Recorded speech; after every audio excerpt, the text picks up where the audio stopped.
শুক্রবারের বাজার দর জানতে আমরা রাজধানীর মানিক মিয়া এভিনিউয়ে যেতে চাই।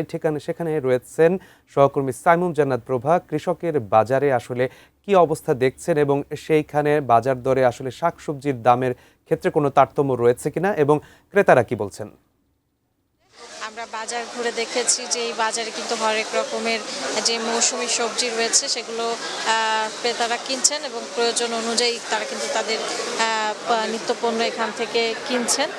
তবে যেটি দেখলাম বাজার ঘুরে সেটি হচ্ছে যারা বিক্রেতা এবং ক্রেতারা রয়েছেন ওনারা বলছেন যে বাজারে যেই জিনিসপত্রের যে দাম সেটি কিন্তু কেউ কেউ বলছেন যে বেশ চড়া, কেউ কেউ বলছেন যে গড়পত্তা। তবে বেশিরভাগ জনরাই কিন্তু বলছেন যে বাজারে নিত্যপণ্যের যে দাম রয়েছে সেটি কিন্তু একটু চড়া, যেটি মধ্যবিত্ত এবং নিম্ন মধ্যবিত্ত যারা রয়েছেন তাদের জন্য কিন্তু এসব কেনাকাটা করাটা বেশ কঠিন হয়ে যাচ্ছেন, যে কারণে অনেকে কিন্তু নিত্যপণ্যের যে ব্যবহার বা কেনাকাটা এটি কিন্তু গড়ে সেটি কমে এসেছে।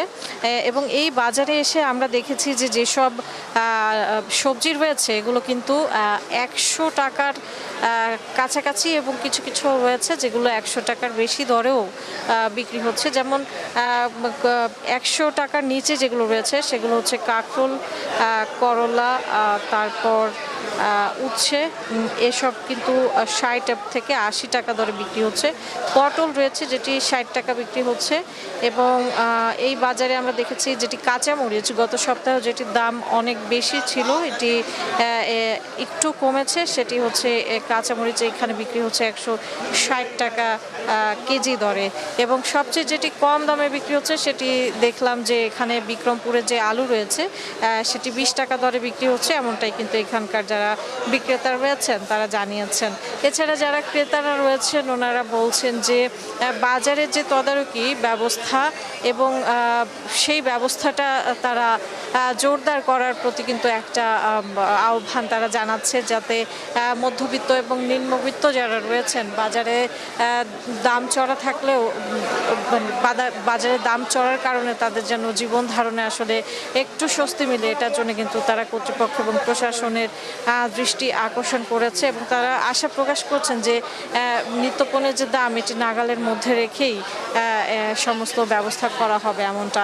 এবং এই বাজারে আমরা দেখেছি যে এখানে কিন্তু শুধু নিত্যপণ্য সবজি এগুলোই নয়, বিভিন্ন ধরনের মৌসুমী যেসব ফল রয়েছে এই ফল আদি কিন্তু এখানে বিক্রি হচ্ছে এবং ক্রেতারা তাদের প্রয়োজন অনুযায়ী এখান থেকে নিচ্ছেন।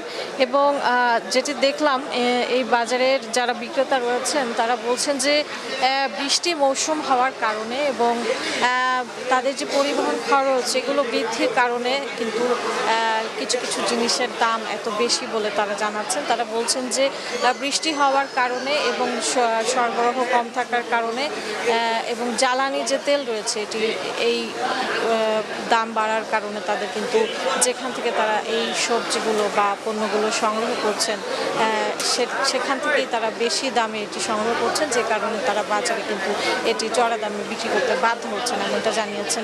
তো সাইমুল, আমরা পরবর্তী খবরে নিশ্চয়ই যুক্ত হব এবং পরবর্তী বাজার থেকে এবং জানানোর চেষ্টা করব নিত্যপণ্যের দাম। এখনকার মতো মানিক মিয়া এভিনিউয়ের কৃষকের বাজার থেকে এই ছিল ছুটির দিনের নিত্যপণ্যের দামের খবর।